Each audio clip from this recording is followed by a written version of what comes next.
welcome to Scrollin' episode number 111. I'm Ket. Joining me as always, Davius Starjumper. How's it going, man? It's going good. We hit the all ones, the 111. The triple ones. We finally made it. Yep, it's been a long road. You know, next step, quadruple ones. Just right around the corner. 1,000 more episodes. Yeah. We're on our way. I mean, that's the next step. You know, that's what they say is first step, triple ones. Next step, quadruple ones. That's a quote I see at the end of people's emails. Just, you know, pretty common about the step in, you know, anonymous, you know, hate to see the anonymous tag. That's, you always wonder who it was that said it. Public test server version 9. Version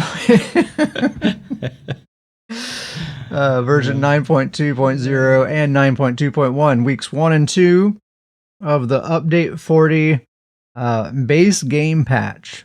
It's coming up in on October 30th for PC, 2 weeks later on console. So yeah, this thing is a base game patch. It's not, there's nothing for sale here. You can't buy anything. ESO Plus doesn't really do anything for this. Davis, how do you feel about that? Do you feel like your ESO Plus is being devalued at all, or you're fine with it, or what?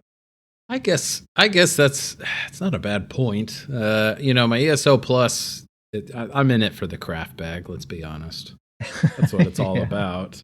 That's how they got me. But you know, it's not the catchiest of names for updates. Base game patch. They've had better in the past, I think.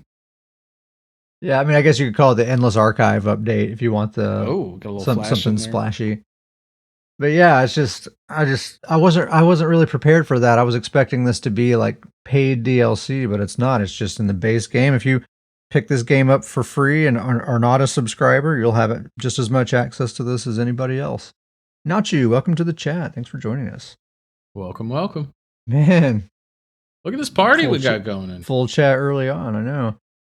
So yeah, this will be the update that we get this new endless dungeon called Endless Archive. You can either do it solo or duo. On this like preview live stream they did a couple of weeks ago, they were talking about this. The difficulty doesn't change, right? Whether you're doing it solo or duo, it's the same difficulty either way. So you'll just be able to get, you know, further, faster with a partner, basically. The entrance is in Apocrypha, so you can just walk there if you have access to Apocrypha. If you don't have access to Apocrypha, then you can just port straight into the Endless Archive. So it is part of the base game, even though the entrance is technically part of a DLC.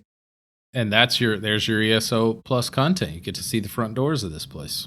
That's what it's about right there. You want to know what the front door looks like? You need that ESO Plus. You can earn a new currency in this place called Archival Fortunes, and you can basically just use those things with these special merchants that are inside of the Endless Archive. If you're an ESO Plus member, you get 10% bonus to the Archival Fortunes. So there you go, Davius, another ESO Plus thing. There we go. These special merchants, they have loot boxes, style pages, some leads, crafting materials, treasure maps, an assortment of different things. And I think someone was saying that this currency is tradable. You can actually give it to other players. Oh, that's interesting. Might need to check me on that, but I think I heard that. That is pretty darn interesting. Because like theoretically, I guess you could never do this dungeon at all and like buy this currency and go get a bunch of loot boxes to get the gear. Interesting. So that'll be fun. I feel like mostly it's been very positively received from what people have seen of this so far.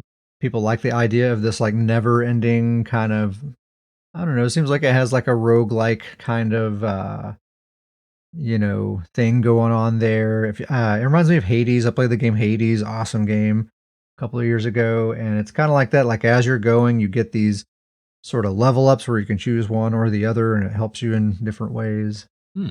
Seems like it'll be pretty fun. Gummy Bear says it's like so it's like key fragments from Imperial City. Yeah, I guess so. Those are tradable too. So yeah, that makes sense. It's not the first time they're doing that. So yeah, that'll be interesting. And then the gear that we're going to get in the Endless Archive are these new class item sets. We're going to talk about all of these. The sets that you get will be based on the class that you're playing on when you do the dungeon. So whatever class you're on, that'll determine the kind of set that you get for your drops. Each set focuses on one specific skill line for the class. And they said in that live stream that they're planning to add more of these in the future so that all 3 class skill lines will be covered eventually. That's the idea. That's interesting. Yeah. And they all drop in all 3 weights, so you can get medium, light, or heavy of any of them. And so we're going to talk about all of them. So we are in week 2 of the public test server. There were some adjustments to some of these sets. So we're just going to talk about the most current version that we know of right now. So we're not going to talk about if it started as this, then they made this change. That's going to get confusing. Sure. Yep. So I have a question for you before we dive into these. Like, okay. In your opinion, what's like the default power that these sets should be at? Do you think they should be like some of the best sets in the game, like somewhere in the middle, or more on the lower end? I think they should be pretty good. I mean, upward, in the upper end of things, I would think. I mean, I want them to be usable. I want to have a reason to equip them. Okay. I don't want them to be too good not to use, but I want them to be, for the right build, very, very good. It's kind of. So that's always the kind of sets that I like, right? Like for the right build, quote unquote, they're awesome. Yeah, I could see that. I'm curious. Like the reason I asked that is because I'll go back to kind of that worry that I have that like if any of these are potentially too good, it just completely builds a monopoly, right, for a class. Like I guess that kind of exists with any new set, but for some reason these, I don't know, worry me more for that because they are class specific. I don't know if that's a valid worry or just Yeah, there is always a meta. There is always a best, So like if it's not this, it's Way of Fire or whatever, Yeah. So, yeah. I don't know. But yeah, so we'll go through each one of these, and we'll start with the Dragon Knight set, which is called Basalt Blooded Warrior, and it focuses on the Earthen Heart skill line. It gives you a line of Magicka recovery, a line of max health, a line of weapon and spell damage, and then the 5-piece is casting an Earthen Heart ability grants you a Rock Stance buff for 10 seconds. And then while that's going on, while on your front bar, you gain Molten Stance, granting you major heroism. And while you're on your back bar, you gain Obsidian Stance, increasing your healing done and damage shields by 14%. And so when you bar swap, the stance is changed automatically. So major heroism on the front bar, 14% healing and damage shields on the back bar is basically what this gives you. How do you feel about that, Davius? Seem good? Yes. This. I mean, let's just start off like this. This right here. First of all, Dragon Knight, and they're just speaking my language with this type of set for the the Dragon Knight that I like playing. I do think, and this seems like a spoiler because it's the very first one. I do think this is probably the most powerful one of the sets, of the class sets. I think this is the best one. But I really have to talk about, I've first heard about this set and I was like, all right, what am I going to do? Like this, if it goes live with how it is, like I've got to find a way to get this on Lord of Nords. It really speaks his language. And then you just kind of totally blew my mind when you just basically said, you're like, you're going to throw this on Lord of Nords because it can work with your Oakensoul build. You'll just get the front bar stance. And that just blew my mind. I didn't even think about throwing this on an Oakensoul build. So you just completely blew my mind with pairing this with Oakensoul. I was sitting here thinking like, all right, 2 stances. I'm going to have to do a back bar on him. But you're exactly right. Like I can throw this on there and, you do an Oakensoul build. You can do, 5-piece this build. And then probably what I will do or start thinking about doing is kind of replacing all the other pieces and just run 2 5-pieces and then the Oakensoul. So I'll probably have a damage set, this set, and then Oakensoul. I feel like I'll be in pretty good shape right there.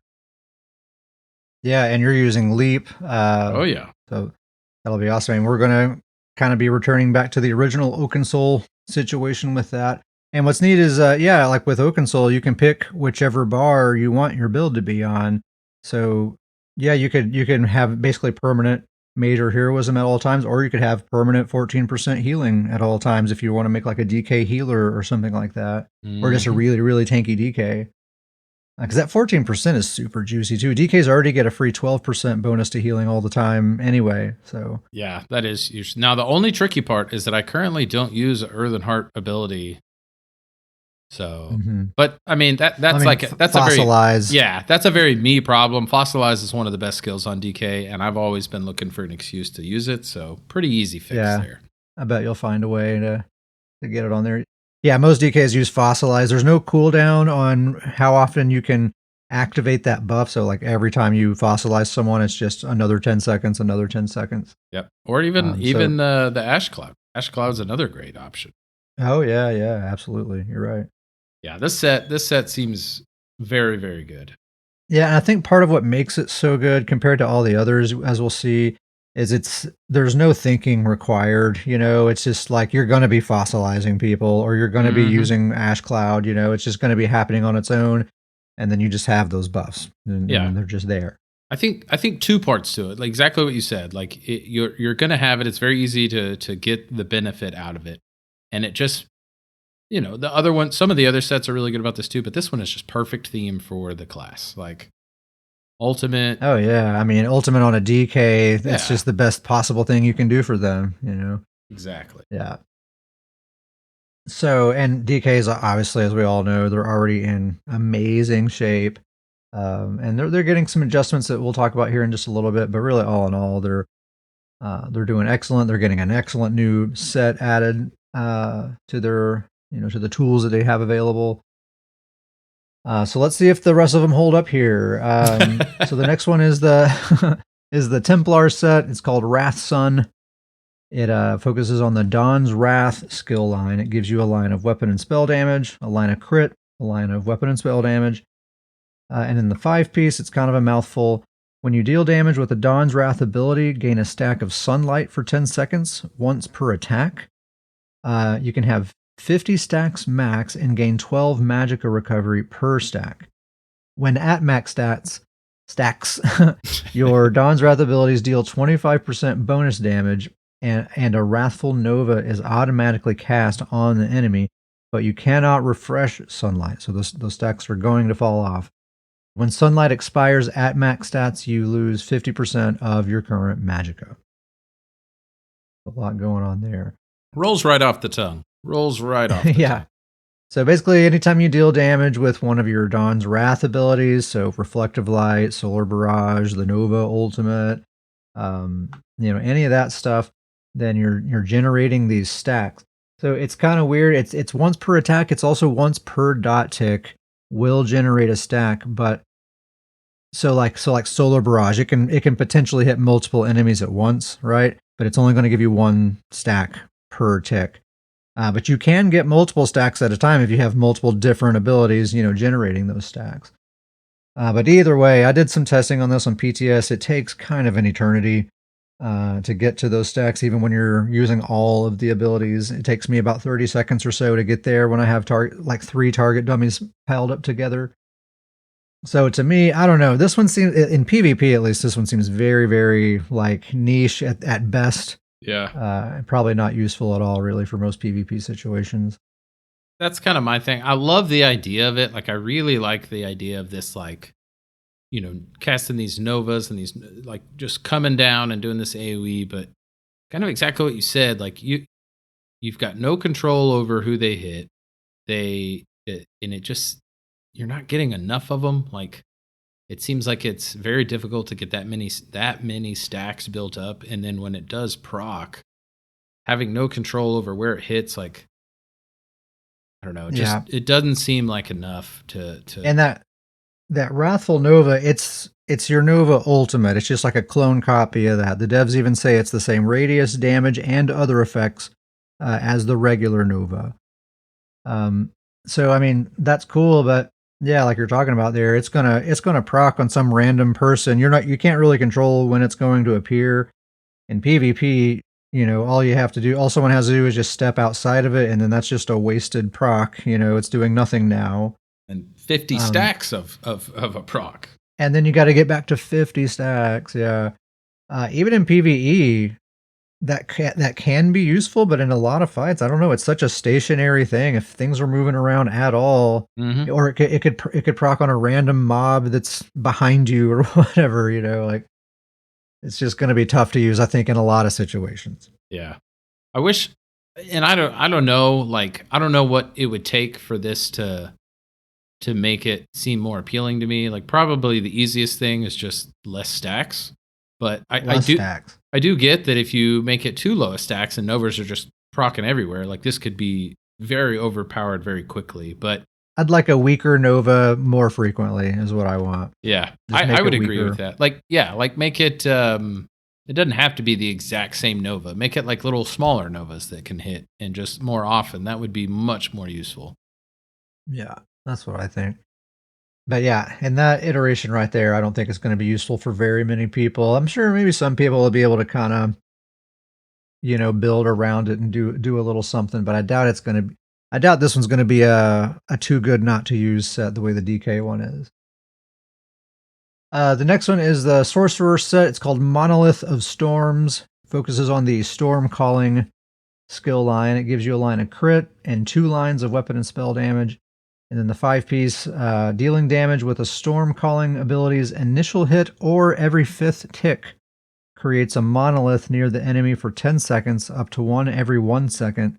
You can have up to 3 monoliths at a time. The monoliths link to each other, each link dealing 3,064 shock damage every 2 seconds to enemies between and near them. An enemy can only take damage from the set once every 2 seconds. I did test this one out as well. First thing I got to say, it's calling these things monoliths. That's doing a lot of heavy lifting. These things, they're spikes that stick in the ground. You think a monolith, it's like a large thing that you're like looking up at. This is not what that is. This is maybe as tall as you are, if that tall, and it's like a skinny little spike in the ground.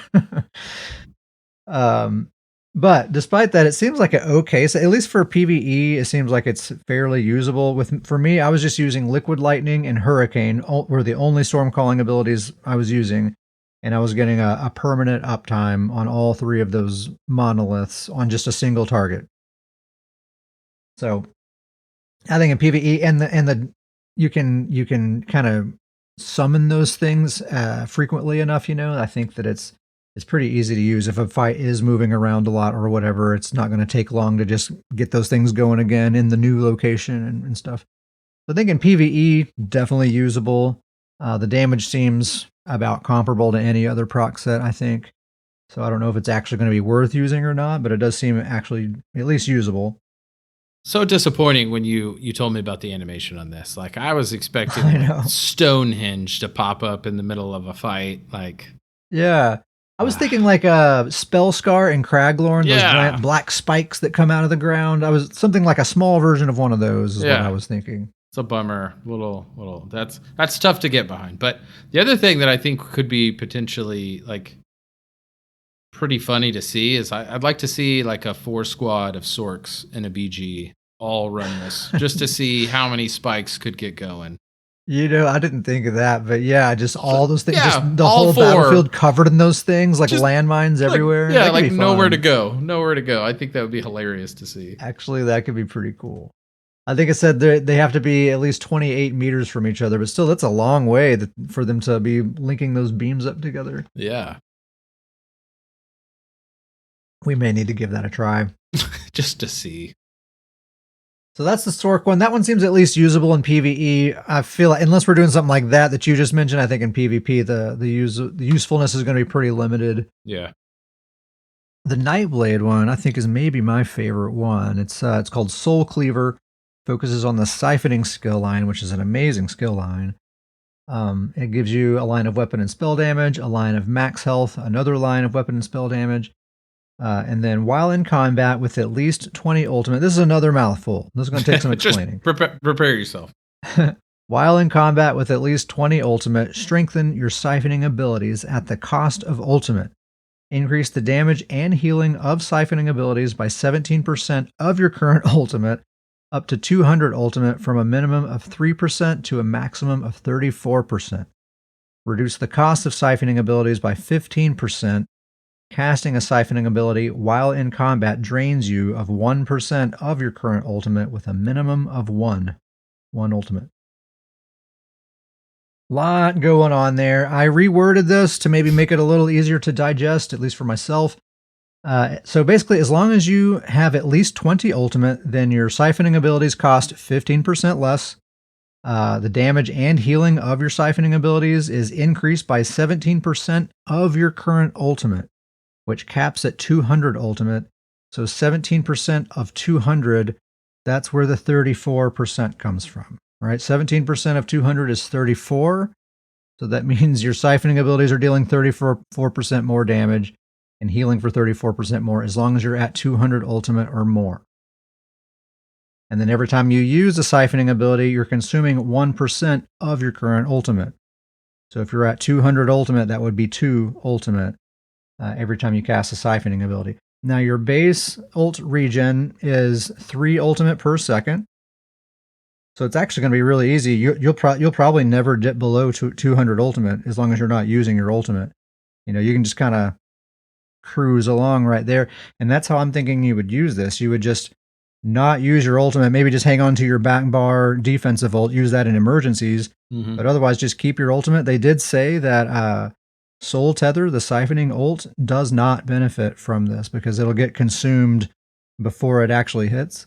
So no need to worry about trying to use your ultimate. Basically, you'll just not use it, get up to that 200, and then just cruise along. It is consuming some ultimate, yes, but you'll probably never go below that 200, and you just have 34% increase to, Swallow Soul, which is a really good spammable, but it doesn't hold up damage wise to like Force Pulse. But with this, it certainly will.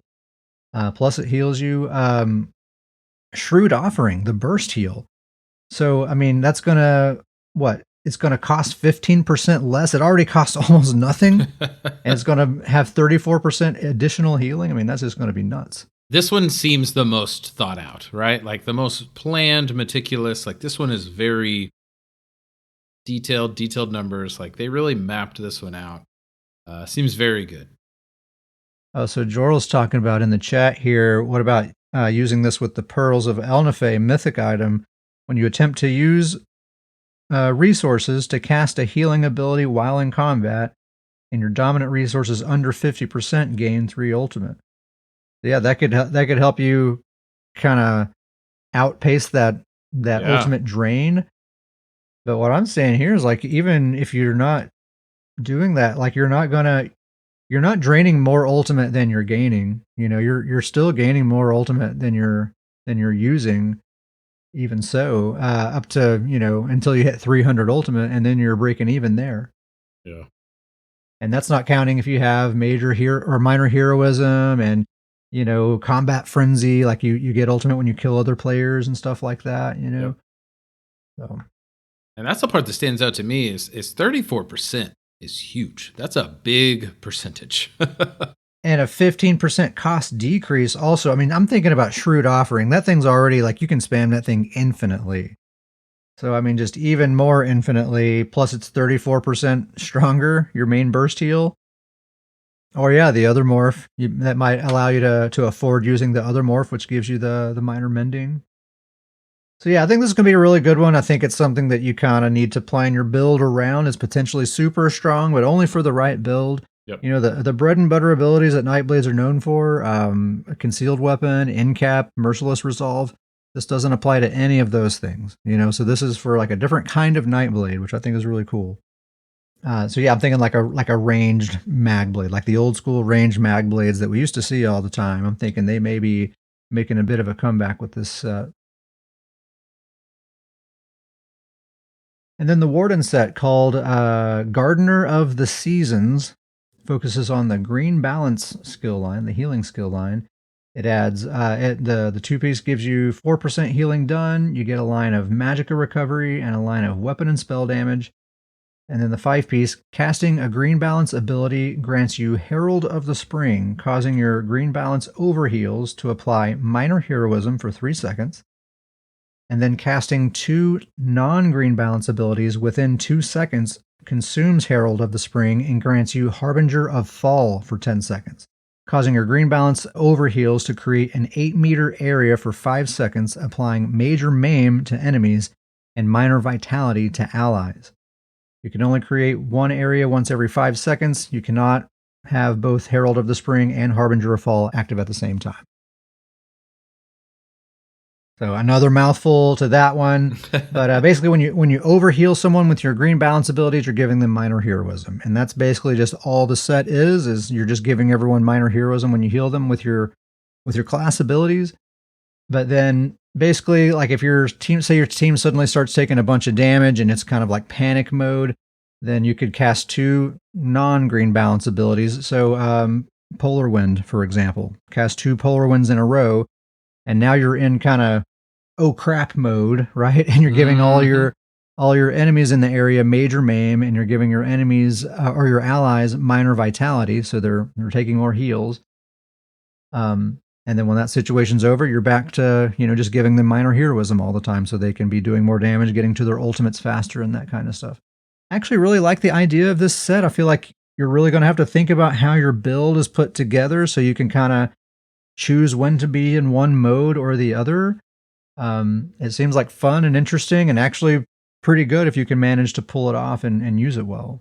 Yeah, I really like this one. This one is seems very well balanced to me. It's not like over the top amazing, but it's absolutely usable and could be really good on the right build. I really like the setup of this one, and I like what you just said, like the kind of the extra layer that it puts into a build of kind of deciding situations and figuring out which one's going to benefit based on what's going on in the fight. Yeah, it's neat. And yeah, it's not too strong. You're certainly not going to be missing out on too much by not using it, but you certainly could make a build with this, and I think it could be worth using. I mean, having an easy way to give major maim to a whole group of enemies that alone's pretty spicy. Mm-hmm. So that one seems pretty good. The next one is the Necromancer set. It's called Nobility in Decay. And this focuses on the Bone Tyrant skill line. It gives you a line of max health, a line of healing taken, another line of max health, and then the 5-piece, casting a Bone Tyrant ability while in combat grants you Beautiful Corpse, minor protection, and minor resolve for 16 seconds. It has a 20-second cooldown, but that cooldown is reduced by 2 seconds for each Bone Tyrant ability that you have slotted. And so then casting a Corpse Consumer ability consumes Beautiful Corpse, treating yourself as the corpse. So that's what that Beautiful Corpse thing does, is it makes you yourself a corpse that you can use those abilities on. So I have some thoughts about this. Oh boy. So this set wants you to slot as many Bone Tyrant abilities as possible, right? It has a 20-second cooldown, and that cooldown is reduced by 2 seconds for every Bone Tyrant ability you have slotted. One of those abilities is the Bone Totem ability, that Fear Totem, right? Which gives you minor protection, you and your allies, while you're standing in it, which is one of the things this 5-piece bonus gives you. So this right away, the set is like nullifying itself, right? Like if we do what this set tells you to do and slot all the Bone Tyrant abilities, well, then we're eliminating 1/3 of the 5-piece bonus here, the minor protection. That's redundant. Yep. Minor resolve, everyone already has that. Vigor. Right, if your healer's not giving it to you, Vigor is. Yeah. Uncle Sam says, I hear you can use the damage tether on yourself and become a walking AoE damage. Yeah, so with the week 2 patch, they fixed it so that you can tether yourself. And so yeah, you can that's probably the best thing about it, is you can use the damage tether on yourself and have that AoE damage following you around. But it's not like that's an astronomical amount of damage. I think it's just like a standard dot, I'm pretty sure. Not worth dedicating a 5-piece to. Yeah, not worth a 5-piece bonus, and so yeah, minor protection, minor resolve, and the self corpse thing. That's what the 5-piece bonus is. 2 of those things you already have. So it's just the self corpse thing. me personally, I have all 3 minions and the armor buff. The class armor buff also drops a corpse. I'm just surrounded by corpses. I have more corpses than I know what to do with. That's not useful to me. No. So, no thanks. It's kind of how I feel about this one. Yeah, this is what sweet irony that the Necromancer set seems by far and away the worst one of these sets. Easily. Jorl in the chat says, aren't they already a corpse? The class. Yeah, Necromancer as a class is already a corpse. We don't need this set to turn them into one. I have a theory that back in the day, Uncle Sam was in a battleground and must have played a couple of developers and he just must have done them dirty, and they've just never forgiven the class since that day. That's got to be it. It's got to be it. So for all of what's happened to Necromancer, we can absolutely blame Uncle Sam. I usually just default to blaming Sam on things until I figure out, what the real thing is. Always a safe bet. But the thing, it has a long cooldown, like the turning yourself into a corpse, a 20-second cooldown on even doing that. The 2 through 4 piece bonuses, 2 lines of health, and a line of healing taken. That's not exciting either. No, it's just a total dud, man. Just a total dud. And that's really what it is. It's just dud. Like, there's nothing exciting about it. There's nothing that like you're gonna try to, it doesn't even like encourage you to try to build a specific build around it. Like, there's just nothing exciting about it at all. Yeah. So yeah, no thanks. Try again, Zoss, on that one. Yeah. And then the last one is the Arcanist set. It's called Reawakened Hierophant. It focuses on the curative rune form, the healing skill line. It gives you, so all 3 of the 2 through 4 piece bonuses are 731, Magicka, and Stamina. So that's what those all 3 are. And then the 5 piece is casting a non-ultimate curative rune form ability grants an effect for 6 seconds to your affected allies based on how many crux you had. So at 1 crux, the ally gains a damage shield that's 3618 damage, which will be cut in half in PvP. That's very tiny. If you have 2 crux, you'll give them minor heroism, and if you have 3 crux, you'll give them major protection. That's kind of a weird one. I feel like I never am thinking about anything other than just getting 3 crux. And if I don't have 3 crux, don't even do anything with crux. That's kind of how I'm thinking of it. But this actually wants you to choose. It seems like you really want to be shooting for either 1 or 2 or 3, depending on the situation. Yeah, that's my question. Is I don't have an Arcanist yet, but that was my big question. Is like, when you're playing an Arcanist, are you aware? Like, are you that aware of how many crux that you currently have? Like, or is it just something you just kind of go with the flow, and however many you have is kind of what you go from? Yeah, I set my build up so that I only really have 1 ability that consumes crux, and it's just kind of always there. I just kind of have it set up in a way that all 3 crux are just always there when I cast that ability. Gotcha. But I mean, I know that's not the only way, but I was thinking though that even if it didn't have the 1 and 2 crux things, just at 3 crux, when you heal someone, give them major protection. Yeah. That alone's pretty juicy, I think. Just being able to give everyone major protection when you heal them seems pretty good. I was thinking maybe even if I just play exactly the way I currently do, like I'm only ever really using 3 crux, seems like this might even be worth using in that situation. An easy way to give major protection to people is pretty valuable, I think. You can only apply 1 effect at a time as well. That's the Arcanist one. Yeah, that's another one. Not amazing, but I think some people probably will end up using it. Yeah, there's some Arcanist support builds that I could see that working pretty well. So, what do you think, Davius? Which one of these is your favorite besides the Dragon Knight one? You're not allowed to pick that. Oh, well. You're going to throw that at me right there? Holy cow. You just It's like having Babe Ruth as your favorite baseball player, you know. All right. Hold on. Give me a minute here. As I'm thinking through this now, because you totally just caught me off guard. I feel like we also gotta pick our favorite named one. We gotta follow up with our favorite named one. But All right. I will probably pick. Take the DK one away from me. I'll probably pick the Warden one as my favorite if I Okay. can't pick the That's DK. kind of what I was thinking.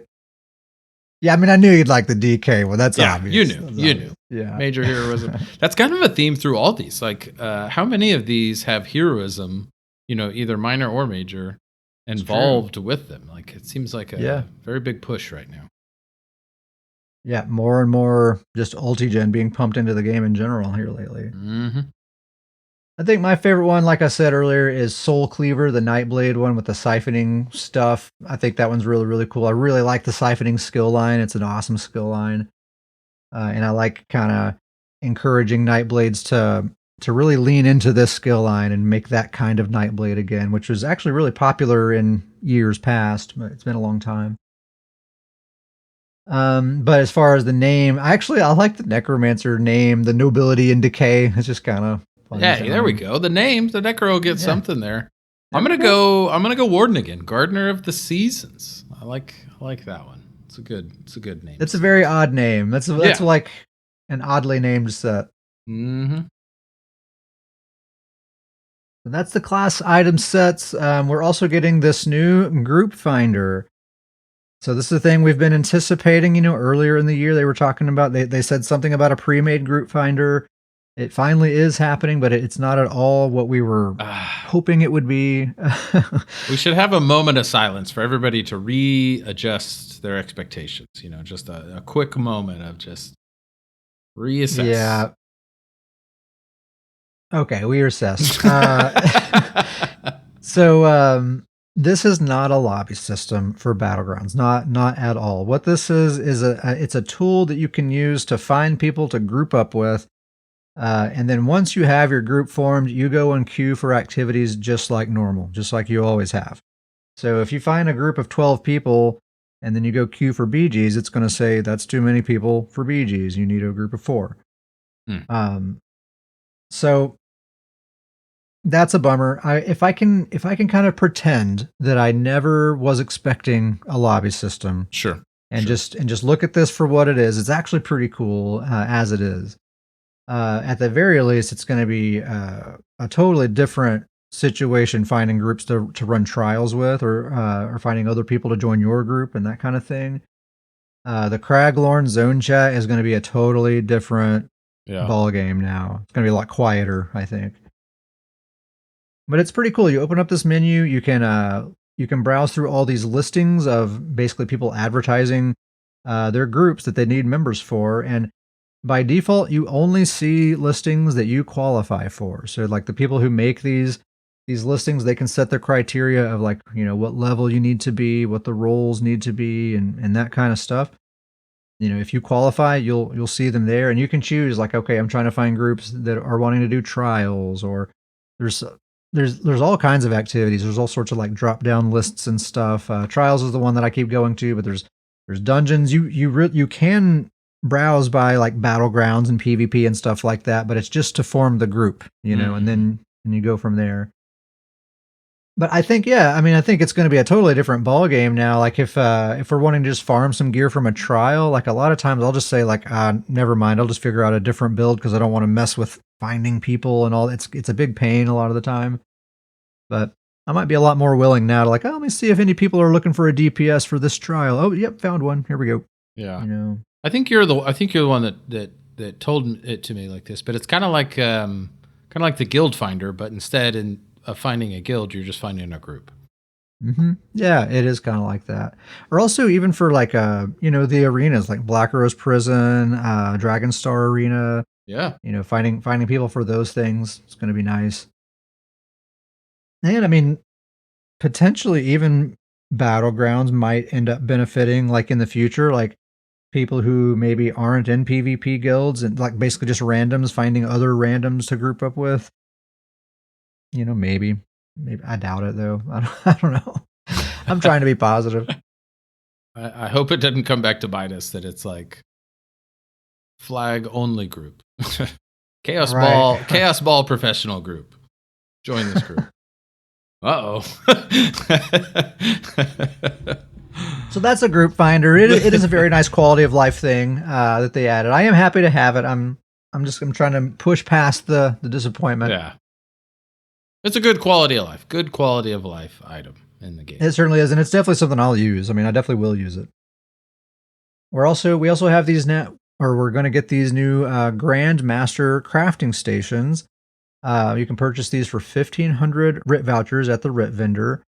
And basically, what this is it's a furniture item that you can like feed your existing attunable crafting stations into, and then once you have them all in there, it's just like one. It turns them all into like one single piece of furniture. So I think it's a neat way to do it because you're not wasting the attunable crafting stations that you already have purchased. You still need those, and then you put them into this thing, and it just kind of tidies up your space. Well, not kind of, it majorly tidies up your space. This is huge for the ESO 1%ers, right? Those 1%ers that have the massive home with all the crafting stations. This is huge for them. I'm excited to see what these homes look like now that they're going to have 300 spaces freed up. Like, oh yeah, so many more. Yeah, like housing slots opened up to just do all kinds of things. Who knows what these things are going to become? Huge for them. Cool idea too. Like this is another good quality of life.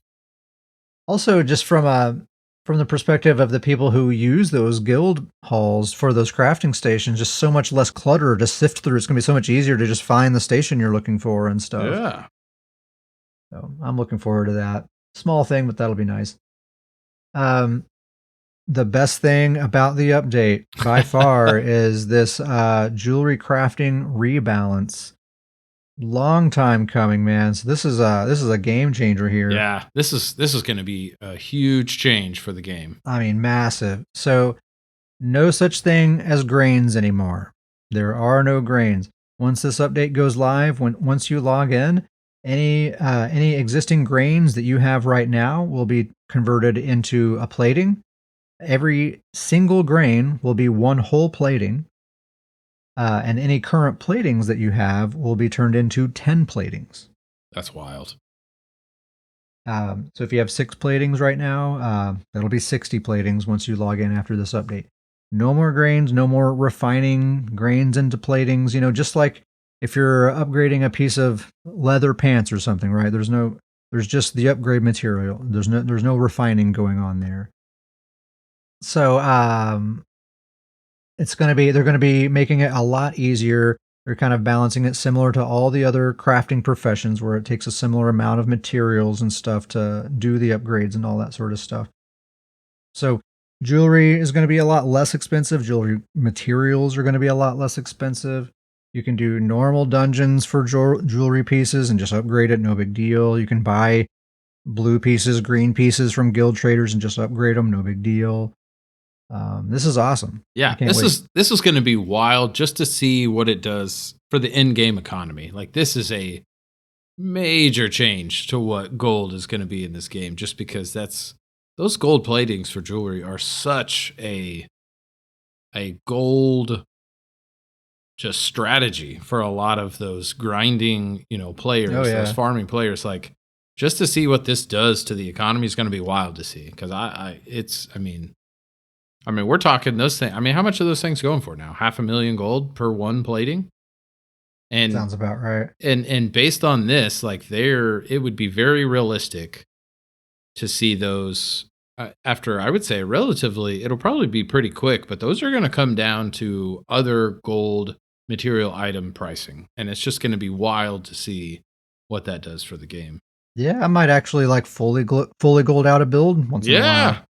We're all Mother of Dragons now, or we will be. Possible episode title. We're all Mother of Dragons now. We're all Mother of Dragons now. But yeah, I mean, I'm thinking I'll probably seriously gold out old Betsy right away when this update happens. Also, just word of advice to people: don't upgrade any jewelry right now. Save it all. Don't touch it. Wait for this update. Yeah. The one plating becoming 10 platings is just that's crazy. That's such a nice, just friendly thing. Yeah, it really is. It really is. I guess they had to do it that way. If they're getting rid of grains, they can't have these grains like existing in the game. That's just how they have to do it, I guess. It's gonna be good. I'm gonna go try to farm a bunch of grains before the patch goes live. Yeah, not a bad idea. Okay, and then there are some combat and gameplay changes that we'll get into here. Um, so they preface this section with this little paragraph. I'll read it here. They say, "Don't expect a lot of balance adjustments this update.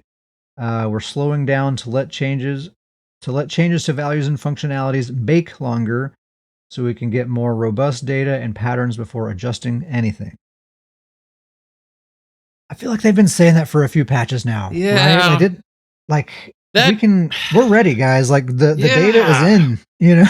that message goes right with this this title of this update, base game patch. Like, that's not very exciting to just be like, we're not doing a whole lot. Like we're kind of ready for a little Yeah, we're like ready man, for a the little meta slight change. we are. The meta has been established for like a year now. It's stagnant at this point, I would say. This Q3 patch that we're in right now didn't change much. A Yeah. few things like people are using different kinds of staffs now, basically, but it's still, Yeah. just like we've been talking about, Master's Dual Wield, Way of Fire, Vadishran Ice Staff, Marsalok, it's this meta we've been in for a very, very long time now. There's nothing left to analyze. There's all sorts of obvious things that Yeah.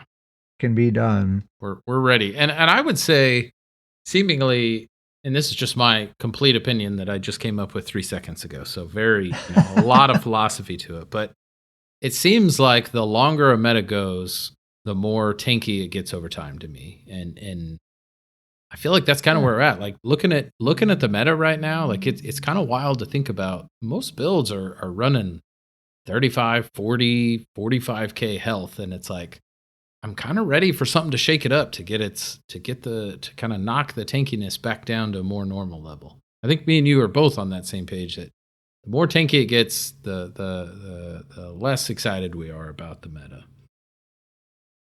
Yeah, I'm ready for that pendulum to swing back towards like that 25% Malakath era where just everyone's just dropping dead left and right. Everybody's dying. Yeah.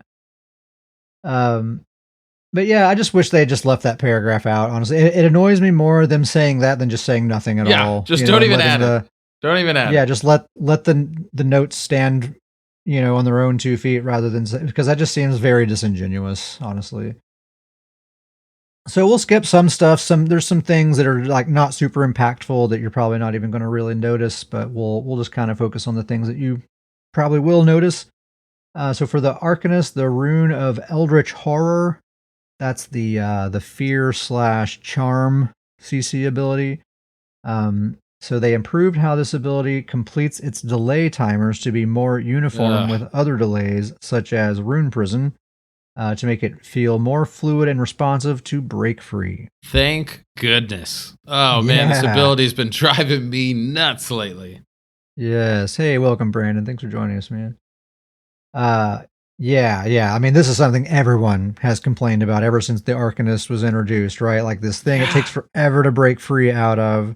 It's like you're sitting there spamming the button and your character's just not doing it. It's the only stun in the game that I just pull my hands up off my keyboard and mouse. Like, yep, just walk around for a couple of seconds. That's fine. We'll get to it. Yeah, it's like that fear animation has to complete before it lets you actually break out of it. Oh man, it's so infuriating. Mm-hmm. And it's like, I mean, it causes you to die sometimes when you know you wouldn't have died otherwise. Yeah, especially when they throw that beam on top of you after you're just walking around. Yeah. So hopefully that's really fixed the way they say it is. That's great. And then in the week 2 notes, just yesterday, the Gibbering Shelter morph. This morph's ally targeted shield can only trigger once every 4 seconds rather than once every second. Pretty big nerf to that ultimate right there. Yeah. So yeah, I've seen some Arcanist healers use this ultimate, and when they use this ultimate, their team cannot be killed. They're just absolutely invincible because that shield, it's only like a 4 or 5k shield, but it refreshes every single second. Brand new shield, brand new shield, brand new shield. So now it's going to be every 4 seconds. I don't know, a 4 or 5k shield that lasts 4 seconds. That still might not be bad, honestly. Not bad. The probably the most surprising part about this for the Arcanist to me is that like these were kind of their two of their major abilities that were kind of going for them, and it seems like a. And I'm not saying that the Arcanist full class is getting nerfed, but it does seem like a kind of a quick bring them back down to earth for still how new the class is. Yeah, just a little bit. I mean, honestly, the gibbering shelter, most Arcanists do use the other morph, the one that does like retaliatory damage. Yeah, that's a popular one. That's the one most of them use, and that one's not getting touched. This is just like the defensive one. So, I mean, they're still going to be super strong, and their main damage shield ability that they spam all the time is not getting touched either, and that's the one that really needs looked at. Yes, that's actually the one. I wish they would have nerfed that one, and I could have handled this ultimate shield. Yeah, because this is a 200 ultimate costing ability that only lasts 10 seconds, so really not the worst thing. But yeah, the main spammable shield is the one that definitely needs to be nerfed at some point. But it's still pretty early for that class, and they're probably going to let them shine probably all the way until next chapter, I imagine. Yeah, I would imagine, yeah. So that's it for Arcanist. Dragon Knight, the Inferno ability, that's the base ability of Cauterize and Flames of Oblivion. So now all versions of that ability give you your major crit buffs on both bars. So this both bars thing they've been doing now. So that's great. So whatever bar you put it on, you have your major crit buffs all the time. Mm-hmm. Pretty nice. And then Molten Whip got a similar treatment. So you can build those Seething Fury stacks on either bar, no matter where you have it slotted.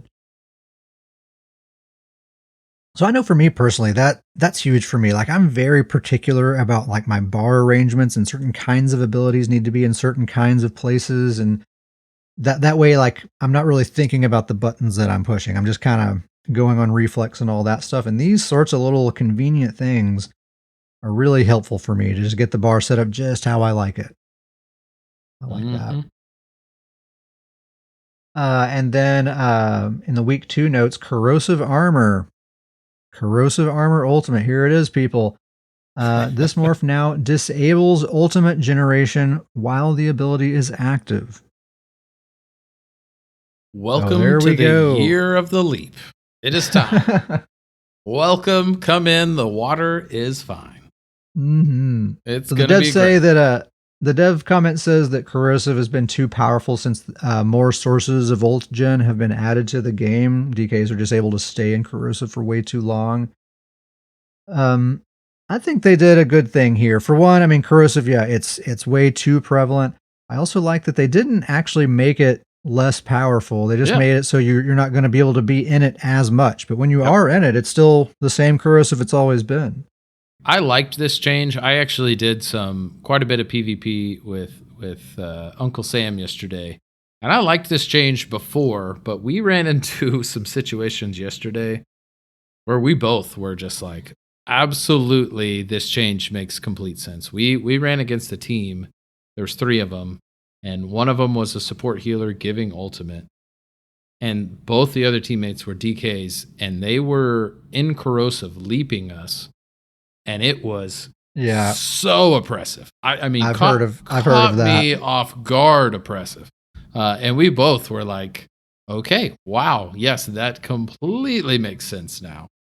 So that won't be possible anymore. And honestly, yeah, maybe this will nudge DKs to do something besides Corrosive Armor, perhaps. Yeah. But honestly, I think most DKs probably will still stick with Corrosive because it is still super good. Yeah, it's a great ability, but I love this change. I think that it's still a very good ability, but they didn't nerf it too hard. Yeah. Like it needed a nerf and they didn't nerf it too hard. That was great. Yeah, absolutely. Okay, so let's see if Zos listened to our last episode with our Necromancer wish list. Sure. The Bone Armor ability, they fixed an issue where the corpse generated from this ability had a chevron appear above it, as if it were a living entity. And that is the end of the Necromancer notes. And really, that was my whole list for the last episode. That was my whole list for Necro. Was the chevron was driving me nuts. And as long as you get that fixed, Necro's back. Am I right? Like, They're back in business. So they basically just fixed a visual bug that I personally have never seen before, and nothing else. That's I've it for never even Necro. noticed it. Never even noticed it. Yeah. So we saw that total wet blanket of their class set that they're getting. That's just like nothing at all, and just like absolutely nothing for any kind of I mean, quality of life or anything. I mean, it seems intentional at this point, yeah, doesn't that's it? what I was Like, going to say. It's got to be strategic at this point, right? Like the patch next year is going to be some undead necro based, where they're just going to like they're trying to get everybody off necro right now, so that when they launch the patch or the update or the new content next year, like nobody will I have a hope you're right. necro ready for it. Like it's just going to be super necro themed, and they're going to pull everybody back to the necros that everybody gave up on. I mean, I hope you're right about that. I mean, we know it is always cyclical, and the class that's on top, it's always someone different. So yeah, it is only a matter of time. But I mean, it seems like they're due. They're due, and not even being on top. Like we don't have to put them on top. Let's just put them in the middle somewhere. Yeah. Like just help them out a little bit.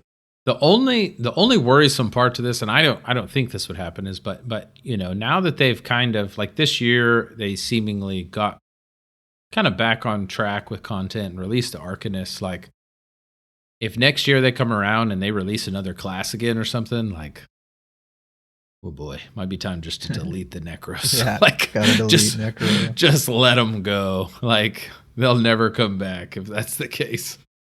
We talked all about it on the last episode, so we won't hash it all out again, but it really would not take much to just make them competitive, like, I don't know. They don't really have to reinvent the class even. They just need some few little adjustments, give them some of the basic tools that all the other classes have. It wouldn't take much. Yeah.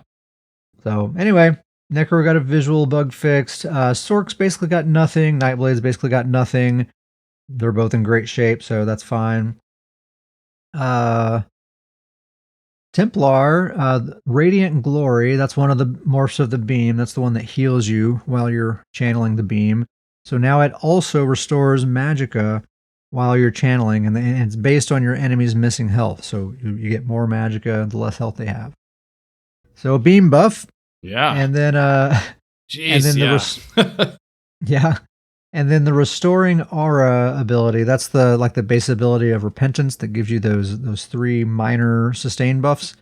Those sustain buffs will be granted on both bars now. So that's nice. Yeah, that's a nice. Yeah, that's really nice. Nice little buff there. I don't know. I feel like this is probably the less used beam. You might be able to correct me on that, but I feel like this is probably the less used beam. So maybe they're trying to balance out the 2 morphs there. I think it actually does get used a fair amount. I mean, I use the other one. It does a little bit more damage, but I don't think it's a ton more damage. And the heal from this is actually pretty good. I think a fair number of people do use the Healy beam. I mean, that what a great way for sustain right there. Your main type of ability also giving you sustain. That's a nice little setup. Yeah, and it's I think it might be particularly attractive for Stamplars, that might not be investing a ton into Magicka sustain. Mm-hmm. So yeah, that's it for Templar. That 1 beam morph gives you Magicka, and then the restoring aura gives you those sustain buffs on both bars. Pretty cool. Warden, the permafrost ultimate, just that morph. They reduce the damage per tick by about 60%. They say that is to account for the fact that the Glacial Presence passive buffs the chilled status, which causes this morph to do more damage than Northern Storm, which is Northern Storm is supposed to be the damage morph. This one's the defensive morph. Yeah. So makes sense that they would do that. Does make sense. Seems like a huge nerf though, right? 60%. That seems huge. Jorl says we got caught, Sam. Yeah, 60%. But it has like a bunch of CC. It applies that chilled status. Yeah, still good. It's more, like you said, I think it's more defensive CC, slow people down, but shouldn't be doing more damage than the other one at the same time. I remember original permafrost. Man, that thing was brutal. Mm-hmm. Freaking brutal. I think it Terrible. immobilized even. I think when Yeah, it chilled you, it immobilized and slowed you down and did a ton of damage and gave, of course, everyone major protection. And that thing was terrifying back in the day. yeah, it was. The wardens were Yes. Yeah, terrifying that's what back in the I day. was just about to say. Say that back in the day, wardens were, man, that was back in the day of the original sub assault and Mhm. permafrost. Man, wardens were they were a lot to As handle back in the day. as good of a time as wardens have had the past 6 months, there's still nothing compared to what they used to be. Yeah. Back in the old days, man, those wreck and blow wardens with the sub assault and the permafrost, man, that was just they were Originally, shredding. sub assault originally would also stun you Mm-hmm. on top of everything else that it does. The cliff racer was not dodgeable. Also, sub assault did a way more damage than it does now. Oh Like it man, does not do nearly the damage it used to. and then it didn't have the two. Now it's like the two different cast thing. None of that. Yeah. Yeah. Yeah, you got straight percentage damage done when you're with your animal companion abilities slotted. Yeah, yeah, that's true too. It's made. Remember, and I remember I said lots of times on this podcast like a year ago, like wardens are not bad. No, just no one's playing them. They're unpopular, but there's no way they're bad. Yeah, And like yeah, now they're so popular, and everyone like talks about how great they are. And it's like in some ways they're worse than they were a year ago. yeah. Like, They've kind of brought them it's down kind a of bit, but funny. they got more popular. That's very Yeah. very true. No. Anyway, It hasn't been popular. It's the old Necro. Necromancer. They haven't been Half of popular the since the Mender nerf. I feel like that was the last time the Necros were really that was feeling really it. it. We're really Yeah, that was feeling it really back it. then. So that's all the class changes, and then one last thing: the Fighters Guild, the Dawnbreaker Ultimate. They increased the conal size to 135 degrees instead of 120 degrees, so it's just a little wider. You might not whiff as many Donnies going forward. That's a good Happens a change. lot. Yeah, I That's can a good handle this. change, man. People miss those things all the time. Ever since it's got that cast time, people miss them constantly. That's a nice good change. Yeah. Yeah, that'll be good. I think Donnie needs it. And that's basically the patch. That's basically, everything there is. We got the Endless Archive, we got the new class item sets, the group finder tool that's not a lobby system, the all-in-one crafting stations, the jewelry crafting rebalance. Thank you. Thank you, Stoon. Uh, and then some class and ability changes. So, what do you think? What are you looking forward to the most out of this? you know, These notes here. I don't know if this will sound wacky or not, but as a DK main, DK is my favorite class. The thing I'm probably most excited about is the corrosive nerf. I was talking to Uncle Sam when I was playing with him the other day about this. That for the longest time on my character, I mean, Lord of Nords, he's the Lord of Leaping himself, but like Uh huh. I've always struggled with like knowing the fact that it's like if I threw corrosive on this build, it would just be better. Like it just would be. Right. And now they've taken that decision away from me. Like I feel much better about it going forward. That it's like I can keep Leap on there. I don't have to lose sleep over it. I don't like how corrosive has kind of taken over DKs. I like now that it's like you said, like we said, it's still very good. There's a lot of builds that will absolutely still use corrosive very effectively, but DKs are going to differentiate a lot more now, and I think that's just good for the class. So I weirdly enough, the as a DK main, the DK nerf I'm excited about. Yeah, I'm looking forward to that too. I'm with you. I mean, I'm not a DK main, but I do think real DKs leap. I mean, I know Yes. corrosive's the way to go, but I mean, come on. If you're not leaping as a DK, what are you even doing? Real DK's leap. I have that poster on my wall right behind me. Real DK's leap. Yeah. So, Uh, well, I think the jewelry crafting rebalance, that's the thing for me. I mean, never again gonna settle for blue jewelry. That's a thing of the past. yeah, Beautiful. that is a great. You know what? The only other great change that they can do from that, just in regards to crafting, is to fix the dual wield for the two-handed change, where make Make the single-handed items take 4 of a gold item instead of the full 8. Oh, yes, you are right. Yeah. Dual wield or like one-handed weapons need to take half as many upgrade mats. Yes, they need to fix that. But this is 1000% agree. this is a great step in the right direction of jewelry crafting. Seems like, especially from someone in my economical status in ESO, like this is great. Like me and Sam are rejoicing in the streets on this. We may be able to gold out some jewelry. Like it may happen. I just love the fact, like if I'm wanting to use jewelry pieces from a DLC dungeon set, I can just do it on normal, no big deal. I don't have to farm it on veteran, to save gold or whatever. Or just how about like, I mean, for the longest time, if it's a crafting, like if you're going to throw a crafting set on your build, like we all just default to like, okay, like you can't do the jewelry of the crafting set. Like that can't do it. That's true. That didn't even cross my mind. Yeah, you can totally just craft all you want now. No big deal. If you've got a crafting set on your build, it can be the jewelry now going forward. It's going to be true. It's going to take me a while to like get that out of my head. Like, no, I can totally just craft the jewelry. You can just craft the jewelry. Not a problem anymore. Yeah, man. Can't believe I didn't think of that. And I also have to say, I do like this idea of the Endless Archive. I think that's going to be a really good addition to the game. I think it's going to be really neat. I also think it's very cool that you can do it solo or in a duo. I think that's going to be a really neat addition.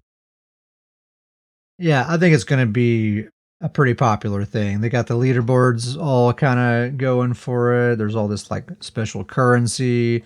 I mean, I know a lot of people are going to be after some of these sets. You can like some of the stuff that you can buy from those vendors is really, really valuable stuff. I mean, I'm wondering if like I might like one of the things they say you can buy from the vendor is crafting mats. I wonder if you can use that currency to buy alchemy mats. Because that might be pretty nice. That might be a way for me to solve my tripod issue. Oh, yeah. That'd be nice. Yeah, that's the next fix, right? Is the Columbine fix. Oh, man, we need it. Or just if we could have Alliance tripods that we can just buy with Alliance points. Oh, man. Like, I'm golden. It would be amazing. I'd be golden. Although you need to not wish for that day, because I will become the largest beggar in the world for you to be buying me pots at that point with your 30 million Alliance currency. I'll just, hey Ket, what can you hit me up with some pots on the side? Hey, could happen. Sometimes you catch me in a generous mood. I'll be on disc with you, just sending you whispers. Got any extra pots? Like, are you whispering me, White, right now? Are you whispering me at this moment as we're talking?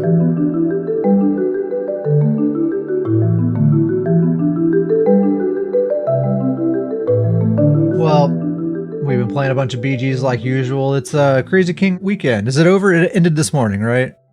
Yes, I think I saw some screenshots in the Discord of some death matches. Okay. Wow, they do exist. They're out there. We'll say, Crazy King, I feel like exactly neutral towards Crazy King as a game mode. I don't hate it. I mean, I wish it was deathmatch, but otherwise it's like, take a Crazy King. Yeah. No big deal. It's not the worst one out there. It's not the worst one. It's not the worst one. At least the matches last a good long time. I really, enjoyed BGs this weekend. I really wasn't even hardly aware that it was Crazy King weekend because it's such a weird mode, like people can't really build for it all that well. People are kind of running around a lot. It's very scattered. Yeah. You kind of end up finding a lot of little one-off skirmishes here and there. It's not a lot of dogpiling really happening, at least not in the solo queue. Probably my biggest complaint to this weekend is the arena map that when it's non-deathmatch, it's just a Cyrodiil-sized BG map. It's enormous. Oh, it's huge. It's a little too big. That's probably my biggest complaint over to the Crazy King weekend. I've been spending time on Butch Mahoney, who is my other Orc Templar. I have 2 Orc Templars for reasons. Don't worry about it. Don't question it. Butch has been on a bit of a journey. I've kind of been in this situation where, ever since hybridization, Betsy has basically become the perfect Templar. Yeah. And I've been trying things with Butch because I love this character, just like his personality and his look and everything. He's amazing. And I don't want him to just be sitting there going to waste. And in fact, Jorl, shout out to Jorl in the chat right now. He's the one that said so. He's like, dude, you got to get a good build for Butch because he's such a good looking toon. He's your best looking character. You got to show him off. And I'm like, Jorl, you're making a lot of sense. So that's exactly what I've been doing. And I've tried a bunch of different things with him. I've done the Beamplar, like the ranged Magplar. I've tried a ranged Stamplar. I've tried like Oakensoul builds. None of it really jives with me. I'm really not into range Plar as a play style, honestly. Like if I'm a Templar, I gotta be jabbing. That's just plain and simple. It's the way to do it. Yep. So I basically just kind of stopped resisting, making him like Betsy. I'm not making a clone copy of Betsy, but I'm using a lot of the things that I like about Betsy's build. And putting them in this build, but then also doing a lot of different things. And I'm really making Butch a lot more team oriented. He's a bit more geared for, when we're grouping up and trying to get sweaty on a Friday night. Butch has a little bit more to bring to a team than Betsy does. And Betsy's she's always been a little bit more sort of solo focused as a build. Mm-hmm. So I think Butch is nearly locked in here. His build right now is Phoenix Moth Therge as a double bar set, Wretched Vitality as a front bar set with a lightning staff, Black Rose Prison dual wield on the back bar, Gaze of Sithis Mythic Helm, and One Piece Magma Incarnate. Cats meowing in the background. So this Phoenix Moth set, as a reminder, it's a medium overland set. It comes from Galen, which is that tiny island just north of High Isle. It gives you 2 lines of stam recovery and 1 line of max stamina. And then the 5-piece is when you heal yourself or an ally, you give them Minor Courage and Minor Force for 10 seconds. And it has a 12-second cooldown per target. And that per target cooldown, I think, is what makes it extra nice. But basically, I just wanted to use a support set that isn't Rallying Cry, because there's almost always Rallying Cry in the group. Yeah. Especially if we're doing pre-mades and stuff, then very certainly Rallying Cry is in the group. So Phoenix Moth is just something I can make sure everyone has Minor Courage and Minor Force, and that's kind of covered amongst the group. And plus, if I'm on my own playing solo, that's a pretty juicy amount of damage just for myself as well. Yeah. He's a very much a hybrid build, so he's using the stamina morph of Jabs, he's using the stamina morph of the rune armor buff, but then his attributes are in Magicka, and he's using the Atronach Mundus Stone for Magicka sustain. So it's all kind of the indicators that you would look at to kind of identify, is this a Magicka or a stamina build? It's all mixed up. It's kind of hard to tell. It's all over the place. Yeah, but it works really well. He's not a vampire. So he has really good sustain, so I'm kind of able to split those sustain investments between Magicka and stamina. Whereas like on Betsy, for example, any sustain investment is just going to be into stamina, beyond Wretched. Because she has that vampirism, I really can't spread it too thin, but Butch can afford to kind of spread it out a bit. It's kind of nice. Having the Black Rose dual wield on the back bar is really nice because Blade Cloak, it works like Wall of Elements, where it'll keep your back bar glyphs procced on cooldown, even when you're on your front bar. So it makes it just really, really easy. I use poison and flame glyphs on my back bar dual wield weapons, and I don't even have to consciously think about them getting procced or not. I just go and attack someone, and as long as Blade Cloak is glowing or is going, those glyphs are just going to keep getting procced. So that's really nice. He's using 3 Swift. Again, he's not a vampire, so he doesn't have that extra defense. He doesn't have access to Mist Form. So having 3 Swift on the jewelry, that extra movement speed to help him stay alive, I think is really good. He's using the Quick Cloak morph of Blade Cloak for the major expedition. So he's very, very speedy. Don't let his look fool you. He when you look at old Butch, you wouldn't think he's the speediest, but he's got a little gas in the tank. He's a big boy, but yeah, he's light on his feet. Yeah, Yeah, there you go. Exactly. it's fun. He's fun to watch. His offense is very similar to old Betsy's. It's not exactly the same, but he does use those AoE, stacking AoE pulses. So he has the Blade Cloak, he has Solar Barrage, he has the Crescent Sweep ultimate, he's using jabs as a spammable. But he does not have Blood Mist. In its place, he's using the Beam. That's right, he's using the Beam. Mm-hmm. And then he has Toppling Charge, and like Betsy, he's not using Power of the Light. I was using it for a while, but still, I just can't justify it. Even after they unnerfed it a bit, it's really not great. Betsy's your pure Templar, no beam. Does things right. Butch ain't afraid to get his hands dirty with the beam. That's just and I feel that's kind of part of the motivation for me getting this build together in the first place. Is like I want a Templar that's not Betsy that I can put the beam on because, like I said, if we're grouping up, I'm trying to be the best build I can be for the group. Yep. I can be the executioner. I can be backup heals. I'm also helping everyone have some extra damage and that kind of stuff as well. It just makes sense to have the beam in there. Yeah. Otherwise, I'm not doing everything I could do for the success of the group. But yeah, you're right. Like on Betsy, that's a hang up of mine. Like, no, I don't want to do that on this character. Like, I don't feel right about it. But yeah, if I'm just doing a direct comparison between Butch and Betsy, I think if you take Betsy and you take away Vampire, you add the Beam, and you replace Deadly Strikes with a support set, and then switch your attributes to Magicka, you have Butch. It's pretty much the situation there. In a 1v1 fight, Betsy would win easily. It wouldn't even be a contest. She has way more damage just for herself. Plus, she's a vampire, so she takes way less damage. It wouldn't even be a fight between Betsy and Butch.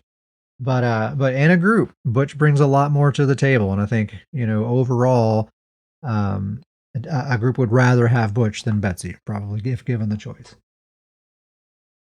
So there you go. That's Butch Mahoney.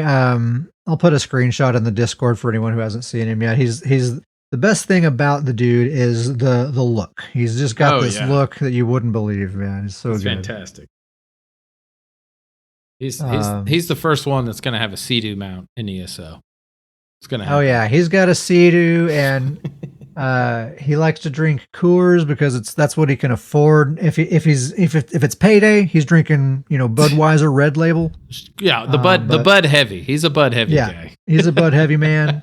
He's a heavy man. Yeah, that's right. But the rest of the time it's Coors because that's just all he's got money for. Sure. All right, that's the only build I have to talk about. Davius, what do you got, man? So, it's been a minute since I've come up with I feel like a completely wacky build. And so it was time, right? It was time to come up with a completely off the wall wacky build. Cool. So yeah.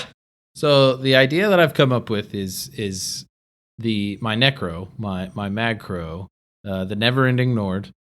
I've had this character on the shelf for a while, and I've been trying to come up with an idea. And with the name Never Ending Nord, really the theme that I've been going for is like, I feel like this character just has to be unkillable. It's got to be a character that can survive anything, extremely hard to kill. It's always kind of been that name. With that name, you have no choice. Yeah, because if you die, what the whisper's going to be. Oh yeah, right? 100%. I'm expecting it at that point, and so it's kind of been this thing of like that's always been the sub theme of this build. It's like whatever I do with it, I want it to be unkillable, last forever. You can't kill it. I want this to be the character that in a fight you just give up. Like I'm not going to fight this guy. And so the most recent idea I've kind of put together, and I've already started collecting sets. I'm pretty close to getting this completely done and in some BGs for testing, but just a health proc build. And I can do it now because now most of these sets are not popular anymore. I couldn't do it when they were popular back in the day. It's got to be the off the wall build. But the idea of the build would be 5-piece Crimson Twilight, 2-piece Scourge Harvester, 1-piece Trainee, 1-piece Drew's Braid, And then that's the only part of the build. And so kind of different than what I usually do when I talk about builds. I was kind of like, here's the build. This is the idea. I kind of wanted to open this up kind of for me and you to kind of discuss what the potential best option, because I really have the weapon slot open. I could do an arena weapon. I could do a 2-piece to maybe get more health. But the idea of the build is just full health. Crimson Twilight, that procs off max health. Scourge Harvester procs off max health. It is a Oaken Soul build. I do have the Oaken Soul on there. It is a Nord, so the idea is to really get the ultimate up, and really with that max health, with the Crimson Twilight, the Scourge Harvester, and if I can get that Ravenous Goliath, that's really where the pressure of the build is going to be. Just kind of some quick tool tips in Goliath form. So take that with a grain of salt. But in Goliath form, the tooltip of the Crimson is 12,000, a 12,000 proc. The Scourge Harvester is a 2,000 damage every second proc, and then the Goliath proc is a 5,500 damage per second proc. And so with the three of those in Goliath form, I think that's really where the pressure would be. And then kind of the unkillable part is one, just the amount of health that the build would have. But the kind of what I'm working with the spammable would be the Scythe. And the Scythe basically has a heal attached to it that scales off your max health. So the tooltip of the Hungry Scythe is in Goliath form, it's a 15k heal and then an additional 5,000 heal for every additional enemy. And even not in Goliath form, every time I do that Scythe, it's a 9k heal with a 3k additional heal for everybody. So just kind of really good. Yeah, just throwing one of those out there, it's almost kind of takes care of your burst heal. So I think it would be pretty easy. I have the Necrotic Potency. That's also a very, very good heal. That's a 5k heal every 1 second for 2 seconds per corpse. But the big piece to that is a great ability to really build your ultimate up quicker. So, the Oaken Soul, the Nord. 6 ultimate per corpse, isn't it? Yep. Plus 6. The passive that generates ultimate when you drain a corpse. Yep, exactly. And so really trying to build the ultimate to get to that Goliath form.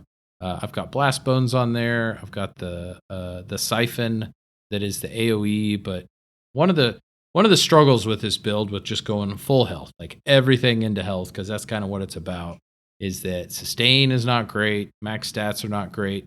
And so kind of my idea has been to really focus on abilities that aren't going to take a lot from my sustain. So the Necrotic Potency, free ability. The Mystic Siphon, free ability, but it also gives some Magicka sustain back.